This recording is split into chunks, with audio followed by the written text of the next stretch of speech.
శ్రీ చైతన్య మనోభీష్టం స్థాపితం ఏన భూతలే స్వయం రూప కథామయం దదాతి స్వపదాంతకం. అందరు చేతులెత్తండి నాతో పాటు. జయ శ్రీకృష్ణ చైతన్య ప్రభు నిత్యానంద శ్రీ అద్వైత గదాధార శ్రీవాసాది గౌరభక్తవృంద హరే కృష్ణ హరే కృష్ణ కృష్ణ కృష్ణ హరే హరే హరే రామ రామ రామ హరే హరే. హరే కృష్ణ కృష్ణ కృష్ణ హరే హరే హరే రామ రామ రామ హరే హరే. తో గత 2 రోజులుగా మన నెల్లూరు మందిరంలో శిష్యత్వం, డిసైపుల్షిప్ అంటే డిసైపుల్, దాని మీద ఒక 4 సెషన్లు క్లాసులు, మీరు 4 మాడ్యూల్స్ అనొచ్చు. ఉదయం 2 గంటలు, సాయంత్రం 2 గంటలు, మరుసటి రోజు మళ్ళీ 2 గంటలు, ఆ తర్వాత పరీక్ష. తో ఇప్పుడు మనం ఒక అరగంట సేపు వీళ్ళలో కొంతమంది ఎవరు తీసుకున్నారు చేతులు ఎత్తండి. ఎవరు ఆ క్లాసులో కూర్చున్నది ఎవరెవరు ఈరోజు వీళ్ళంతా తీసుకున్నారు. అంటే ఇది ఇంటరాక్టివ్ సెషన్గా ఉంటుంది. కొద్దిగా అడుగుతాం, తర్వాత నేను కూడా కొద్దిగా చదువుతాం. ఇక్కడ మనిషికి జీవితంలో ఒక గురువు అనేవాడు ఎందుకు అవసరం?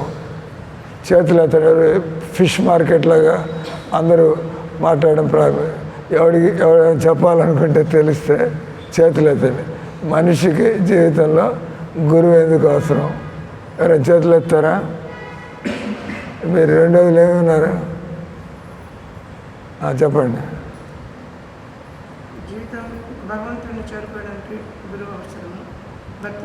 జనాలంతా ప్రశాంతంగా సంపాదించుకుంటున్నారు, బతుకుతున్నారు. దేవుడేంది అది తర్వాత జవాబు. అది మనిషికి జీవితంలో ఎప్పుడు నాకు గురువు అవసరం అనిపిస్తుంది.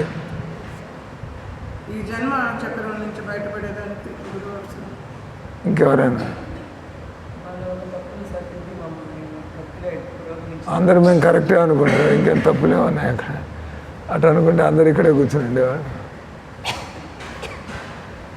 గురువు జీవితంలో ఎందుకు అవసరం? అప్పుడప్పుడు మనం పజుల్ అవుతూ ఉంటాం. ఏందిరా ఈ గొడవలు ఏంది, సమస్యలు ఏంది? సుఖం కావాలంటే గాడిదల్లాగా పనిచేస్తున్నావు కానీ సుఖం ఏం దొరకటం లేదు. ఏంది విషయం ఏంది? ప్రతి మనిషి కూడా సుఖం కావాలనుకుంటాడు, కానీ మన నోటి నుంచి నురగలు వస్తూ ఉంటాయి. కష్టపడుతున్నాం, ఏదో మనకి తెలిసినట్టుగా. మీరు సుఖపడడానికి ఇప్పుడు దాకా ఏం చేశారు? నెక్స్ట్ ఏమో జవాబు నేను చెప్పాను. ప్రతి మనిషి పని చేస్తూ ఉంటాడు సుఖపడాలని చెప్పి. సుఖం దొరుకుతుందో లేదో కానీ పని చేయడం మాత్రం అలసిపోతూ ఉంటారు అనే కదా. కాబట్టి ప్రశ్న, మీరు ఇప్పుడు దాకా సుఖపడడానికి ఏం చేశారు? పెళ్ళైందా మీకు? సుఖం ఏమైనా దొరికిందా? దొరకదు. ఎందుకంటే పనులు వస్తాయి, అన్ని పనులు అనే కదా, బాధ్యతలు, గొడవలు, సమస్యలు అందరికీ తెలిసిన విషయం. పెళ్ళయింది, ఏదో కొద్దిగా అంటే సుఖంలాగా అనిపిస్తుంది. వంట వండాలా లేదా? ఇల్లు శుభ్రం చేసుకోవాలా లేదా? డబ్బులు తీసుకురావాలా లేదా? తల్లిదండ్రులు చూసుకోవాలా లేదా? ఇంకా ఏం సుఖం మిగిలింది మీకు అక్కడ? ఏదో అనుకున్నావు అంటే మనకి అసలు ఎట్ట బతకాలో తెలియదు. అందరూ పెళ్లి చేసుకున్నారు, మనం కూడా చేసుకున్నాం, అంతే కదా. తిన్నగా మీ మొహం మీద అడుగుతున్నాం, ఎన్ని బాధ్యతలు ఇచ్చిపడ్డాయి, ఏం సుఖం ఉండక. మీ అబ్బాయికి జ్వరం వచ్చిందే మీకు టెన్షన్ పుట్టుకుంటుంది. ఇంతకుముందు మీ టెన్షన్ మీకు, ఇప్పుడు వాటి టెన్షన్ కూడా మీకే అనే కదా. ఒప్పుకోవాలా? ఒప్పుకోకపోతే మిమ్మల్ని మోసం చేసుకుంటున్నారు. You are cheating yourself. సంసారంలో మనం సుఖం కోసం అడుగులు వేస్తూ ఉంటాం, కానీ సమస్యలు కొడుతూ ఉంటాం. ఇది రైట్ అనే కదా. లేకపోతే మీరు చెప్పండి, మాకు సుఖం దొరికింది సార్, ఇటు చేస్తే మేము కూడా ఆలోచిస్తాం. మీకేమైనా దొరికిందా? ఏం వయసు మీకు? ఏం వయసు? 60. 60 ఏళ్ళ నుంచి మీకు అనుభవం ఉంది. మీ 80 ఏళ్ళ అనుభవంలో మీకు ప్రశాంతంగా ఆనందంగా బతికే మార్గం దొరికిందా? ఇప్పుడు దాకా దొరకలేదు. ఎందుకంటే మనకు గురువు అనేవాళ్ళు. కాబట్టి గురువు వాడి కాల ఈ సంసారంలో ఎడుపైనా ఎవరితో సంబంధాలు పెట్టుకున్నా ఏం చేసినా సమస్యలు తప్పటం లేదు, కానీ సుఖం దొరకటం లేదు. కాబట్టి కానీ సుఖం కావాలని ఉంది. కానీ సమస్యలు కావాలనుకుంటారే, రోగాలు కావాలా, నాకు సమస్యలు కావాలా, నాకు కష్టాలు కావాలా కోరుకుంటారే అండి. కానీ వచ్చి పడుతూ ఉంటాయి కదా, అనే కదా, వచ్చి పడుతుంటాయి. కాబట్టి జీవితంలో ఎవడు నాకు గురువు కావాలనుకుంటాడు, నాకు ఈ సంసారంలో ప్రశాంతత కనబట్టలేదు, ఈ సమస్యలు ఉంటున్నాయి, కానీ నాకు ఆనందం కావాలని అది ఎక్కడ దొరుకుతుంది? Where is that? అంటే ఎవరికి గురువు అవసరం ఉంటుంది? ఇక్కడ అన్ని సమస్యలు ఉన్నాయి. కాబట్టి ఇంకేమన్నా వేరే బతికే పద్ధతి ఏమన్నా ఉందా? వేరే బతికే మన పద్ధతిలో ఎక్కడ సమస్యలు పోయేట్టుగా కానీ సుఖం దొరికేట్టు కానీ కనబట్టలేదు. కాబట్టి గురువు కావాలా. మరి ఆ గురువు గారు కూడా మనిషే కదా, వాడు తిండి తింటున్నాడు, వాడు నిద్రపోతున్నాడు, వాళ్ళకి డబ్బులు కావాలా, ఒక డబ్బులు కావాలా లేదా? కావాలి కదా. మీకు అనిపిస్తుంది వీడేం గురువు, ఈయన కూడా తిండి కావాలా, నిద్ర కావాలా, ఉండడానికి కావాలా, డబ్బులు కావాలా, ఈయన గురువు ఎట్ అవుతాడు? నెక్స్ట్ క్వశ్చన్ ఏంది, గురువు మనలాగా బతుకుతున్నా వాళ్ళ ఆలోచనలు వేరుగా ఉంటాయి, వాళ్ళు వేరే పద్ధతుల సుఖాన్ని పొందాలని చూస్తూ ఉంటారు. ఇది శరీరం ఉన్న తర్వాత అవసరాలందరికీ అవే ఉంటాయి కదా.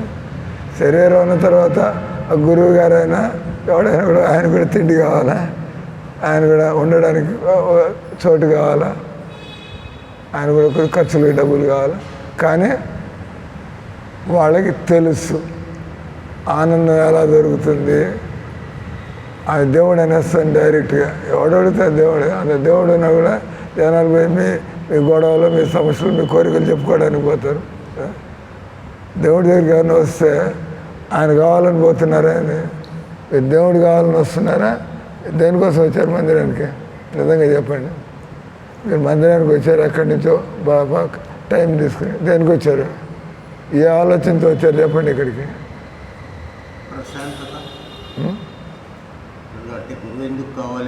అది గురువు తర్వాత మందిరానికి ఎందుకు వచ్చారని అడుగుతుంది.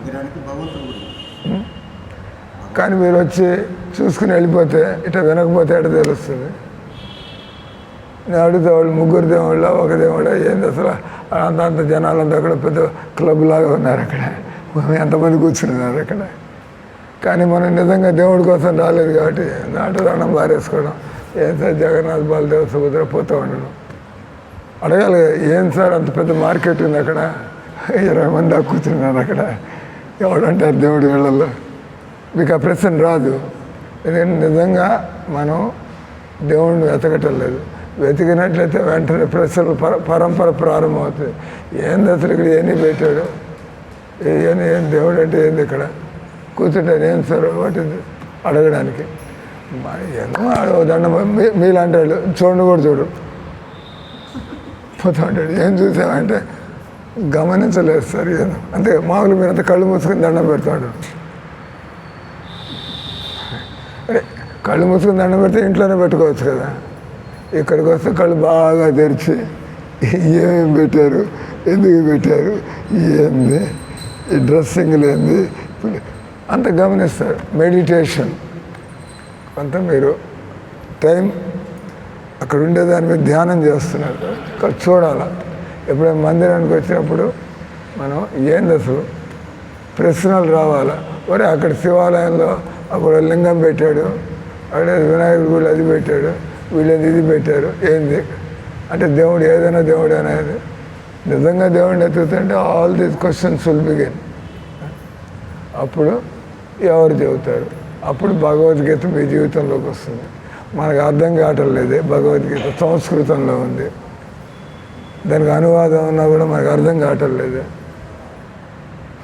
ఎవరు నేర్పిస్తారు మనకి? మెల్లిగా. కాబట్టి దేవుడి కంటే ముందు ఎవడొస్తాడు జీవితంలో? గురువు వస్తాడు.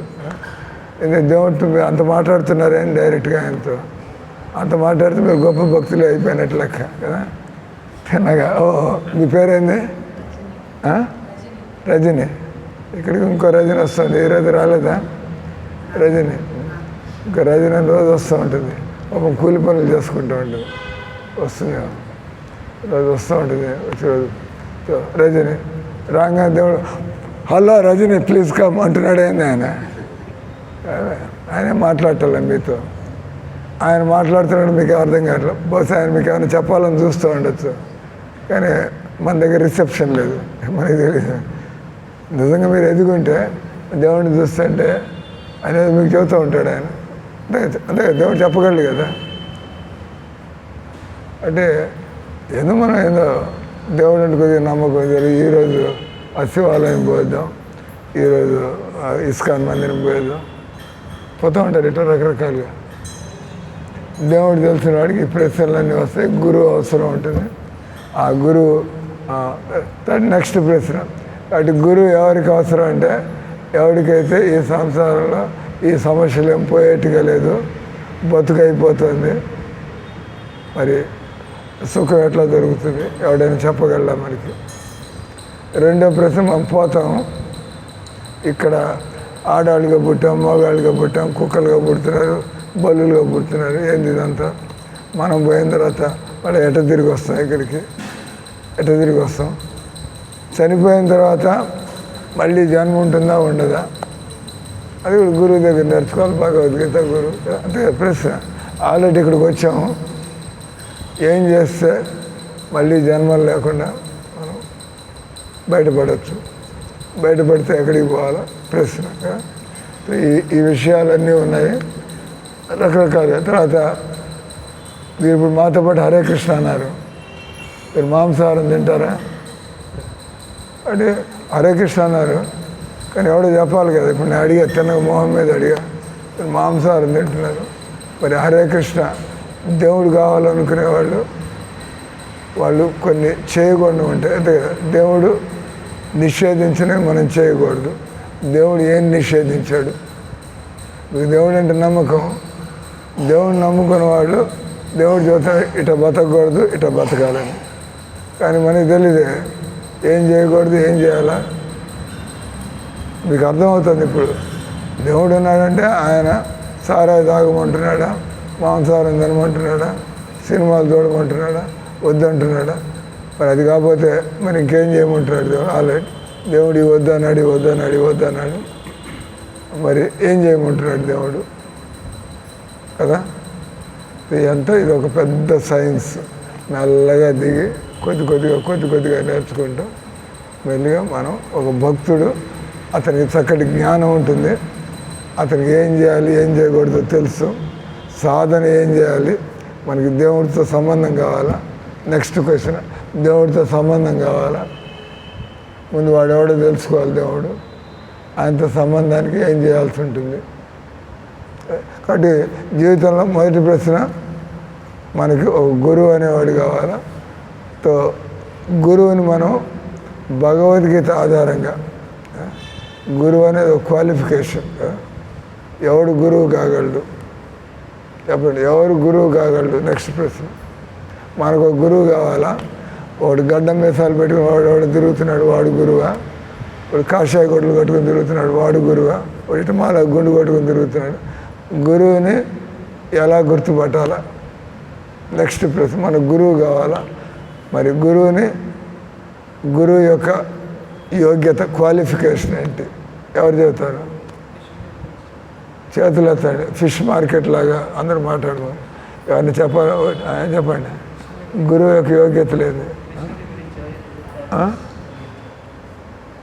కృష్ణుడి గురించి ఎవరైతే చెబుతారో వాడు గురువు అంటున్నాడు. వాడు బీడీ తాగుతూ మాట్లాడతాడు గురువు గారి గురించి, దేవుడి గురించి. తీసుకుంటారు ఎవరు? బీడీని నమ్ముకున్నాడు దేవుడి కంటే ఎక్కువ. ఎవడైతే కృష్ణ భక్తిలో మస్తుగా ఉంటాడో, ఏ వ్యక్తులు అయితే ఎలాంటి అవగుణాలు ఉండవు కదా.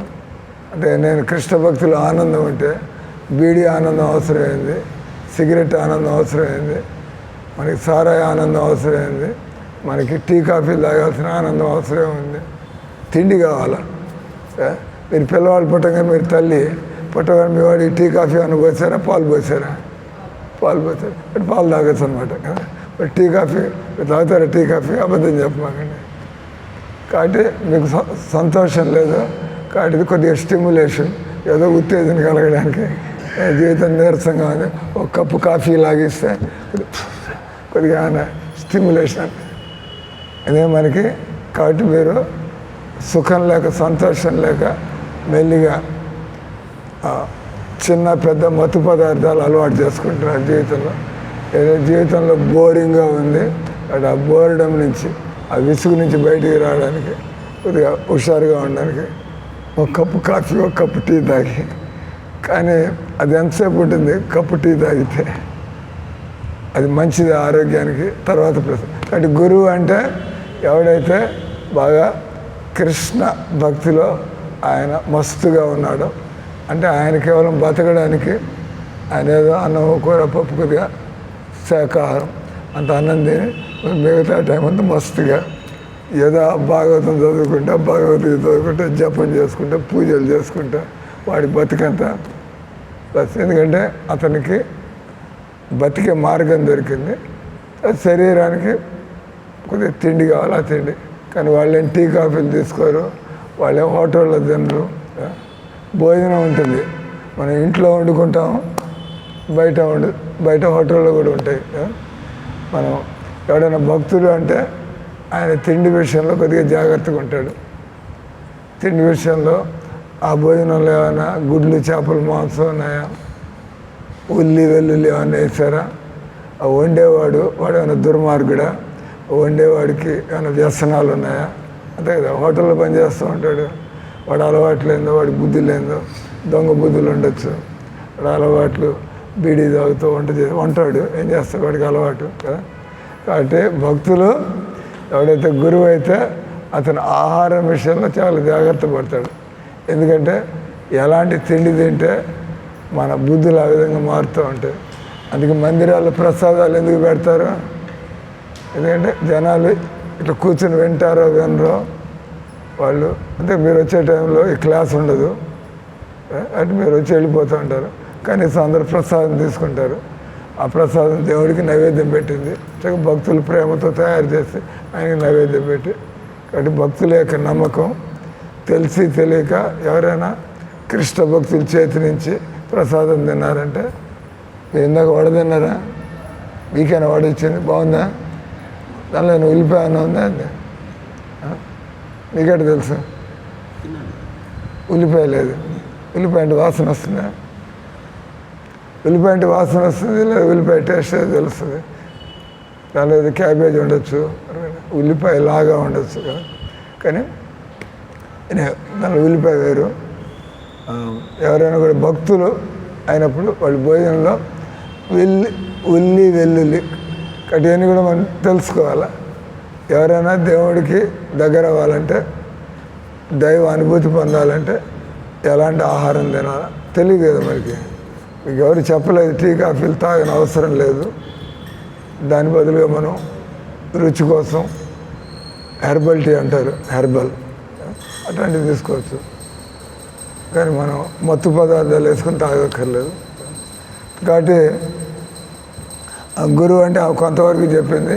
కానీ గురువు ఆయన జీవితాన్ని గమనిస్తూ ఉంటే వాళ్ళు జీవితంలో వీడు కృష్ణ భక్తులు మస్తుగా బతుకుతున్నాడు, ఆయన తినేది కృష్ణ ప్రసాదం, ఆయన చేసే పనులన్నీ కృష్ణుడి కోసం, ఆయన చదివేదంతా కృష్ణుడి పుస్తకాలు, ఆయన చుట్టూరు ఎవరు వస్తున్నా కూడా వాళ్ళందరినీ కూడా కృష్ణ భక్తితో ప్రభావితం చేస్తున్నాడు. కాబట్టి వీడికి ఈ స్వామికి కృష్ణుడి పిచ్చెక్కింది. నాకు కూడా అలా ఎప్పుడు మనసు దేవుడి మీద నిలబడుతుంది కదా. అండ్ నెక్స్ట్ ప్రశ్న, గురువు అంటే వాడు సన్యాసి అయి ఉండాలా, పెళ్లి చేసుకున్న వాడు గురువు కాలేడా? దానికి ఏం జవాబిస్తారు? ఎవరు జవాబిస్తారు? గురువు అనేవాడు సన్యాసి అయి ఉండాలా, పెళ్లి చేసుకున్నవాడు గురువు కాలేడా? లేదా ఆడవాళ్ళు గురువులు కాలేరా? ఎవరు చెప్తారు? బయట వాళ్ళు చెప్పలేరు. వాళ్ళు మీ అభిప్రాయంలో గురువు గారంటే, కొంతమంది ఆడవాళ్ళు కూడా గురువులు ఉంటారు కదా కొన్ని సంస్థల్లో, ఆ బ్రహ్మకుమారులు ఆడవాళ్ళు. కాబట్టి గురువు అంటే అదొక క్వాలిఫై. ఎవరికి కృష్ణతత్వం తెలుసు, ఎవరికి ఆచరణలో కృష్ణ భక్తుడిగా ఎదగడానికి మార్గం తెలిసిన వాళ్ళు ఆడవాళ్ళు కావచ్చు, మగవాళ్ళు కావచ్చు, పెళ్లి చేసుకునే వాళ్ళు కావచ్చు, దాంతో సంబంధం లేదు. కానీ కృష్ణ భక్తులకు వస్తే ఒక డిసిప్లిన్ వచ్చేస్తుంది. మీరు పెళ్లి చేసుకున్న కూడా ఒక పద్ధతి. ఇంట్లో ఏం తింటున్నారు, ఇంట్లో ఏం చేస్తున్నారు, ఇంట్లో మీరు ఎలా బతుకుతున్నారు, మేము మందిరంలో బతుకుతున్నట్టుగా వాళ్ళు కూడా ఇంట్లో బతుకుతుంటే ఒప్పుకోవాలా, వాళ్ళు కూడా భక్తి అంతే కదా. మేము మందిరంలో ఎలా బతుకుతున్నామో ఆ రకంగా మీరు కూడా ఇంట్లో బతుకుతుంటే మీకు కూడా భక్తిలో రుచి కలిగింది. కాబట్టే మీరు ఇంట్లో ఉన్నా కూడా మీరు మీ పిల్లలకి వీళ్ళకి చిన్నప్పటి నుంచి ఎందుకు మీకు దీని విలువ అర్థమైంది. భక్తి యొక్క అనుభవంతో కానీ అర్థం చేసుకోవడం వల్ల మీకు తెలిసి వచ్చింది. నా పిల్లలకి చిన్నప్పటి నుంచే, నాకు మా తల్లిదండ్రులు ఇప్పుడు దాకా చెప్పలేదు, నాకు ఇప్పుడు నా పిల్లలకి నేను చిన్నప్పటి నుంచే కొద్దిగా గీత శ్లోకాలు నేర్పించి, కృష్ణుడి దగ్గర దండాలు పెట్టించి, కృష్ణుడి దగ్గర పువ్వులు పెట్టించి, వెళ్ళిగా మీరు నేర్చుకున్నది పిల్లలు మిమ్మల్ని అనుకరిస్తూ ఉంటారు. పిల్లలకి ఏం అర్థం కాదు, మీ క్లాస్ తీసుకుంటున్నా వాళ్ళు ఏమైనా అర్థం చేసుకునేది కాదు. ఎందుకంటే వాళ్ళ వయసు 15 ఏళ్ళు దాటితే వాళ్ళలో కొంత లాజిక్ వస్తుంది. ఏంటి మాట్లాడే దానిలో నిజం ఉందా లేకపోతే చిన్నపిల్లకాయలకి ఏం చెబితే అది నమ్ముతూ ఉంటారు. కానీ మీలాంటి వాళ్ళు మనలాంటి వాళ్ళు ఏదైనా చదువుతుంటే ప్రశ్నలు వస్తాయి. ఏం చదువుతుంటే మీరు మీ తెలివితేటలు ఉపయోగించి ఏం చెప్పేది సబబుగానే ఉందా లేదా ఆలోచిస్తా, అంతే కదా. గొర్రెలాగే ఒప్పుకోరు. లేదు నేను చదువుతా గురువే దేవుడు అంట, గురువు గారే మనకి దేవుడు అంట. ఉన్నారు కొంతమంది అట్ట కూడా పూజిస్తున్నారు కదా, మనుషులు దేవుళ్ళగా పూజిస్తున్నారు కొంతమంది. మా గురువు గారే దేవుడు సార్. కానీ గురువు దేవుడు ఎట్లా అవుతాడు?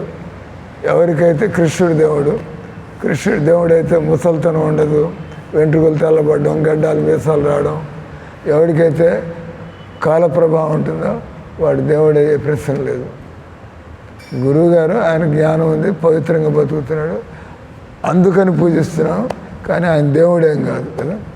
గురువు దేవుడు కాలేడు. ఎవడైనా గురువుని దేవుడు అంటే అంత మోసం, అంత అక్కడ ఫ్రాడ్ జరుగుతుంది. గీతలో చెప్పింది కృష్ణుడు దేవుడని, రాముడు దేవుడని. ఒక మనిషి ఆయన పవిత్రంగా బతకచ్చు కానీ దేవుడు కాలేదు. దేవుడు అంటే ప్రపంచాన్నంతా ఆయనే సృష్టించాడా, ప్రపంచాన్నంతా ఆయనే పోషిస్తున్నాడా? గురువు అనేవాడు ఇప్పుడు మీకు గురువు ఉంటారు, నాకు గురువు ఉంటారు, నేను వీళ్ళ గురువుని, మీకు ఇంకోటి వాడు. కానీ ఇంకో ప్రశ్న, గురువు ఇప్పుడు ఉదాహరణకి ఈయన మేము గురువు అంటాం. ప్రభుపాద వారు ఇస్కాన్ సంస్థలో ఆయన జగద్గురువులు. ప్రపంచం అంతా కూడా ఇస్కాన్ మందిరాల్లో ఈయన గురువుగా అంగీకరించి అందరూ ఆయన చెప్పినట్టుగా పోతూ ఉండాలి. ఎందుకంటే ఆయన క్రియేట్ చేశాడు ఈ సంస్థ.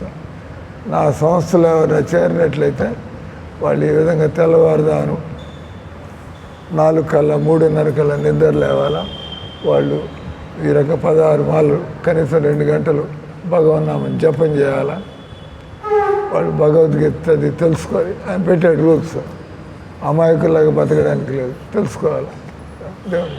కాబట్టి మీకు నెక్స్ట్ ప్రశ్న,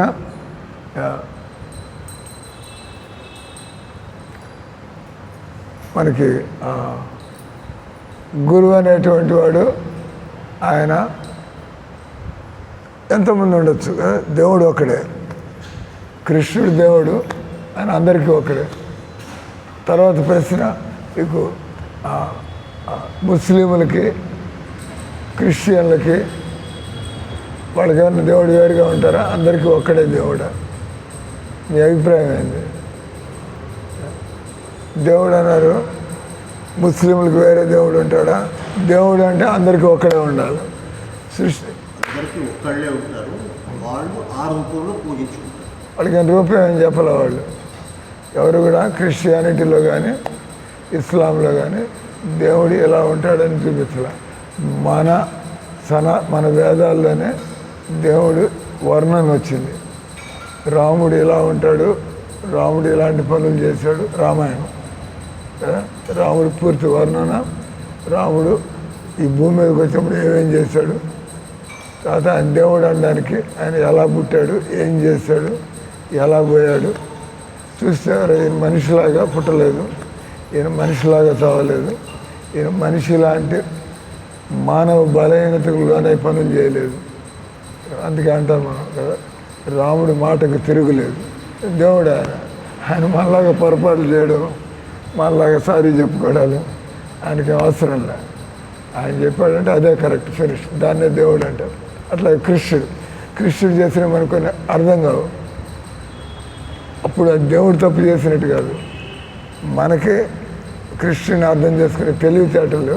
కాబట్టి ఏదైనా గురువు దగ్గరికి వెళ్ళి, స్వామి కృష్ణుడు ఎందుకు వెన్నలు దొంగిలించాడు, కృష్ణుడు ఎందుకు గోపికలు చీరలు లాక్కున్నాడు, కృష్ణుడు ఎందుకు రాజకీయం చేశాడు, కౌరవులకి పని, ఆయన తప్పుపడ్డానికి లేదు. ఎందుకంటే ఆయన దేవుడు, మనకు అర్థం కావట్లేదు ఎందుకు దేవుడు ఇటు. అంటే ఎవరిని మాలాంటి వాళ్ళ దగ్గరికి వెళ్ళి, ఎవరైతే కృష్ణ భక్తులు, సార్ మహాభారతంలో అయితే చదివాం, భాగవతంలో అయితే చదివాం, దేవుడైతే అదే ఆ చిలిపి చేస్తలేదు, ఎందుకు చేశాడు అని ప్రశ్న వస్తాయి సహజంగా. ఇలా డౌట్స్ గో టు గురువు గారి దగ్గరికి వెళ్ళి.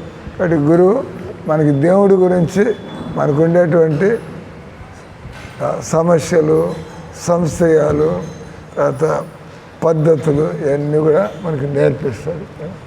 కాబట్టి ఆయన అక్కడ నేర్చుకున్నాడు. నెక్స్ట్ ప్రశ్న, ఒక వ్యక్తి గురువు అవ్వాలంటే ఆయనంతటా ఆయన భగవద్గీత చదివేసి గురువు అయ్యాడా? ఒక వ్యక్తి భగవద్గీత చదివి గురువు అయిపోతే మీరు కూడా అవ్వచ్చు కదా, మీకు ఇంకో గురువు ఎందుకు? మీకు ఎవరికి గురువు అక్కర్లేదు. భగవద్గీత చదివి మనకి ఎట్లా భక్తి చేయాలో తెలిసిపోతే మనకు గురువు అక్కర్లేదు కదా. కాబట్టి ఎవడైనా గురువు కావాలంటే అతను భగవద్గీత ఎవరి దగ్గర నుంచి నేర్చుకున్నాడు, అందుకని సరిగ్గా చెప్పగలుగుతున్నాడు. కాబట్టి దీని అంటారు కృష్ణుడు భగవద్గీతలో, ఈ దివ్య జ్ఞానం సృష్టి ప్రారంభం నుంచి ఒక గురువు దగ్గర నుంచి శిష్యులకి, ఆ తర్వాత ఆ శిష్యులు వాళ్ళు తమ శిష్యులకి ఈ రకంగా. ఎవడైతే డైరెక్ట్గా చదివితే కొంత అర్థమైంది, కొంత అర్థం కాలేదు, ఎలా ప్రాక్టీస్ చేయాలో తెలియటం లేదు. భగవద్గీత చదివితే తెలిసింది, నేను శరీరం కాదు, నేను ఆత్మని. మరి ఈ శరీర ఆలోచనల నుంచి, శరీర వాసనల నుంచి ఎలా బయటికి రావాలా తెలిసింది. నేను ఈ శరీరంలో ఉన్నాను, చావు వచ్చినప్పుడు ఈ శరీరం వదిలిపెట్టిపోతాను. మరి నేను ఆత్మగా అనుభూతి పొందాలంటే, లేదా నేను ఆత్మనైతే ఆత్మగా నేను ఏం పనులు చేయాల్సి ఉంటుంది? శరీరం పనులు మీకు తెలుసు, తల్లిదండ్రులు చూసుకోవాలా, పెళ్ళాం చూసుకోవాలా, ఆరోగ్యం చూసుకోవాలి, అని మీకు తెలుసు. కానీ నేను ఆత్మనైనప్పుడు ఏ రకంగా మీకు కారు ఉంటే కారుకి పెట్రోల్ ఉపయోగిస్తారు, సర్వీస్ చేస్తారు, మీరు కూడా మీ బ్రేక్ఫాస్ట్ ప్యాక్ చేసుకుంటారు.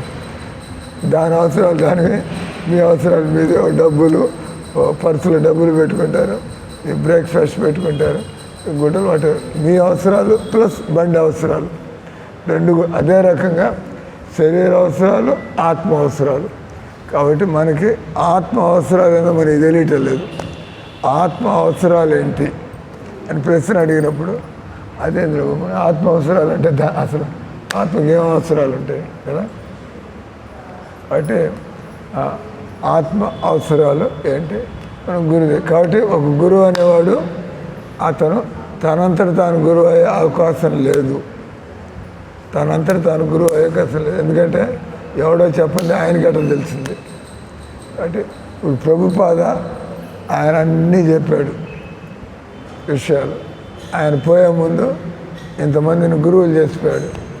నేను మీకు చెప్పాను, మీ అందరికీ అవగుణాలు పోయాయి, దురలవాట్లు పోయాయి, మీరు భగవద్భక్తిలో మీకు సుఖం కలుగుతుంది, కాబట్టి మీరు ఇంక ఇట్లాగే బతకదలుచుకున్నారు, అయిపోయింది.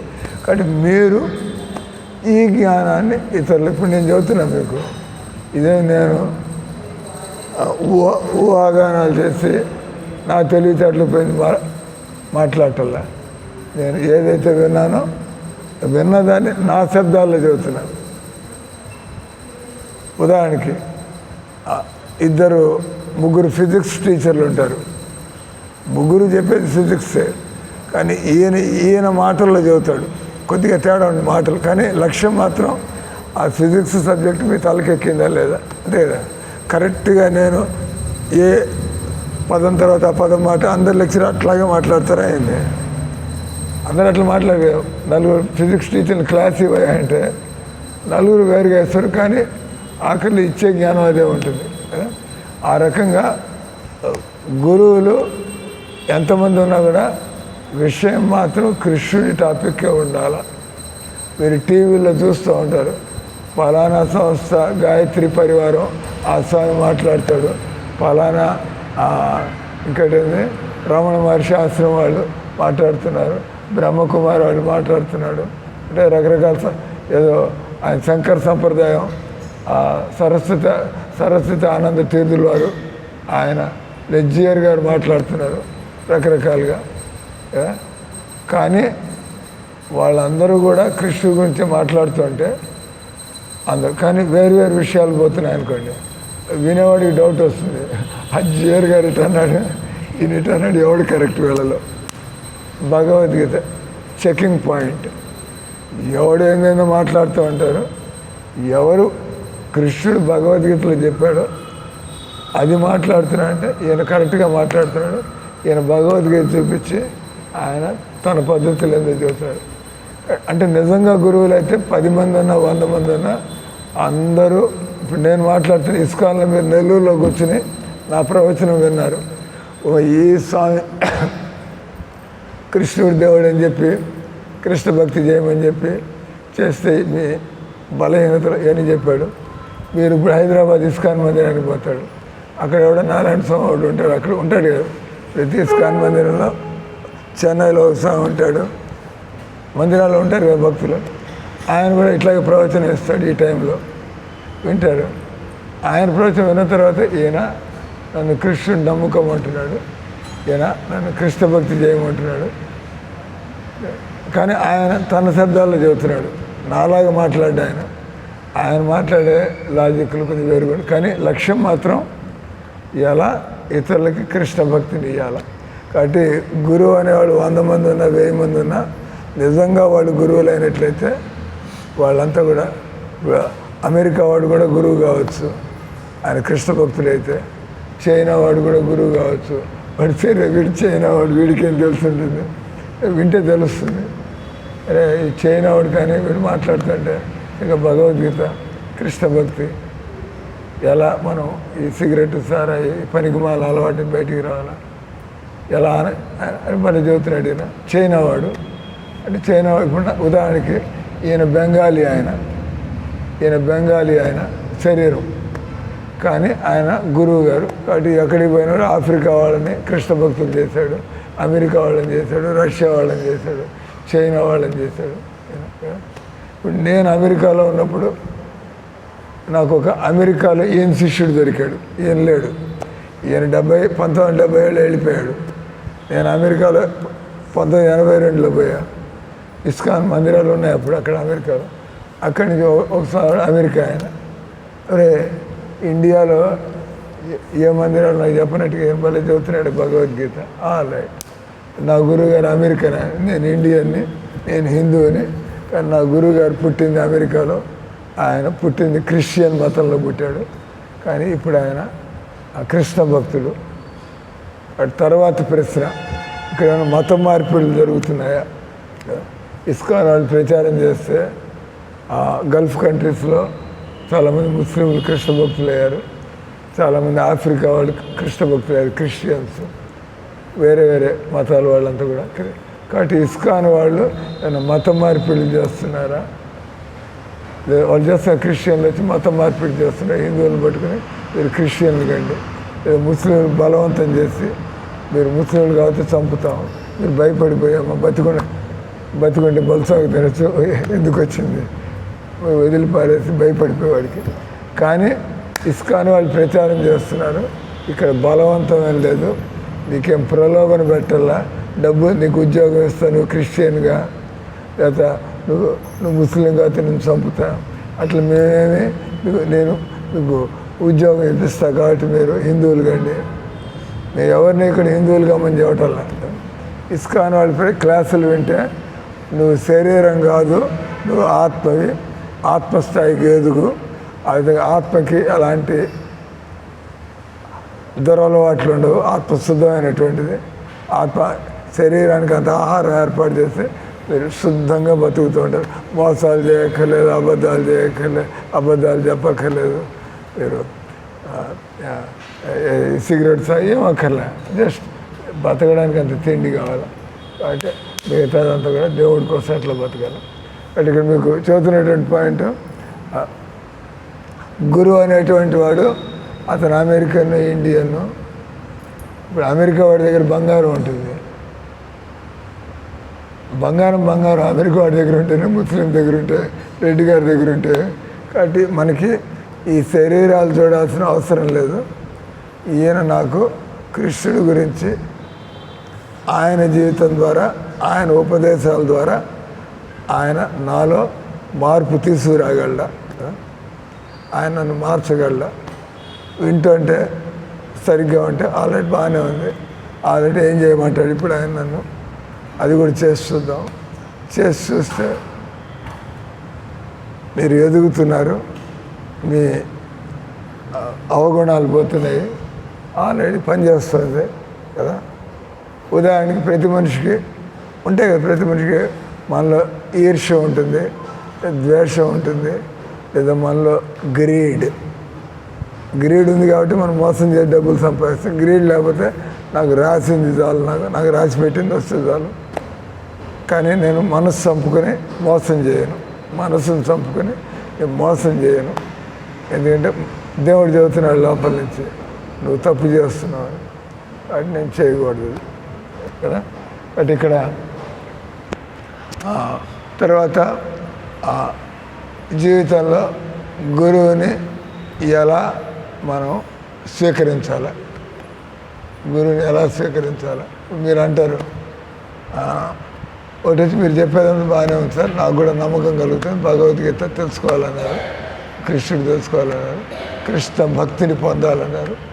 అప్పుడు మీరు అనుకున్న అయితే మీరే మా గురువు గారు, మమ్మల్ని నమ్మించారు. కాబట్టి అంటే గురువుని ఎట్లా గుర్తుపట్టాలా, గురువుని ఎలా గుర్తుపడతారో మెల్లిగా మన వాళ్ళతో ఉంటే తెలుస్తుంది. వీళ్ళ అలవాట్లేంది, వీళ్ళ పనులేంది, మీకు లోపల నుంచి నమ్మకం కలుగుతుంది. ఏదో గురువుని మనం ఏదో అటు చూసేసి నా గురువు గారు ఏదో ఏం తెలియకుండా ఏం చేస్తారు. గురువుని స్వీకరించే ముందు మీరు దగ్గరుండి చూసుకుంటూ ఉంటారు. తొందర ఏం లేదు కదా, ఆల్రెడీ వింటుంటే బాగానే ఉంది. కొద్దిగా సంబంధం పెంచుకుందాం, పోతూ ఉన్నాం, చూస్తూ ఉన్నాం. మెల్లగా మన లోపల కూడా మనకు ఆ గౌరవభావం కలిగితే, ఈయన నా జీవితాన్ని మారుస్తున్నాడు, మార్చాడు, కాబట్టి నేను ఈయన దగ్గర శిష్యుని కావాలి. అంటే ఇది మొదటి దెబ్బకి అవ్వాల్సిన అవసరం లేదు. మీరు అంటారు మిమ్మల్ని గురువుగా పెట్టుకోవాలని, కానీ నేను పనికి మాలను శిష్యుడిగా తీసుకుంటానే అండి. నేను కూడా చూసుకోవాలి కదా. మీరు గురుగారు నా వెనకాల పడతారు, కానీ మీరు శిష్యుడు అయ్యేటువంటి యోగ్యత మీకు ఉందా లేదా నేను చూడాలి. ఆల్రైట్, మీరు నా శిష్యుడు కావాలంటే ఇటా మీరు చూస్తే ఒక 6 నెలలు, సంవత్సరం చూస్తే మీరు చక్కగా నేను చెప్పినట్టుగా ఇవి చేస్తాండి. Alright, now you are ready. మీరు ఇంకా మీ మాటను మీరు జీవితాంతం నిలబెట్టుకోగలరు. ఇప్పుడు నా దగ్గర శిష్యులు అవుతా నేను చెబుతా, ఏమయ్యా నువ్వు జీవితాంతం ఇంకా టీ కాఫీలు తాగకూడదు, జీవితాంతం గుడ్లు చేపలు మాంసం తినకూడదు, ఏ పెళ్లి పార్టీలకు పోయినా ఎవడు ఒత్తిడి చేసినా ప్రశ్నే లేదు. ఎందుకంటే నేను గురువు గారికి మాట ఇచ్చాను. నాకు ఆ నమ్మకం కలిగినప్పుడు ఈ వ్యక్తి ఈ విధంగా శిష్యుడిగా జీవితాంతం ఉండగలడు అని నమ్మకం కలిగితే, లేకపోతే ఏమంటే ఇంకో 6 నెలలు చేయండి రోజు భక్తి, ఆ తర్వాత చూస్తాను. మీరు అడుగుతారు, కానీ నేను కూడా చూస్తాను. మీరు గురువుని పరీక్షిస్తారు, గురువు గారు కూడా శిష్యుడిని చూస్తాడు. వీడు మన పరువు పోగొట్టే శిష్యుడు, వీడి తర్వాత మధ్యలో వదిలిపారేసేవాడు రీజనబుల్గా చూసి ఆల్రెడీ వీళ్ళు కొద్దిగా సిన్సియర్గానే ఉన్నట్లున్నారు, మనం వీళ్ళకి ఒక శిష్యుడు అయ్యే అవకాశం ఇద్దాం. తర్వాత ఇంకా ఆపు చేస్తా, శిష్యుడి బాధ్యత లేనిది నెక్స్ట్ మళ్ళా ఇటు చెప్పుకుంటూ పోతూ ఉండదు. ఈ రోజుకి అందరూ హరే కృష్ణ హరే కృష్ణ కృష్ణ కృష్ణ హరే హరే హరే రామ హరే రామ రామ రామ హరే హరే. శ్రీమద్ భగవద్గీతకి శ్రీల ప్రభుపాదకి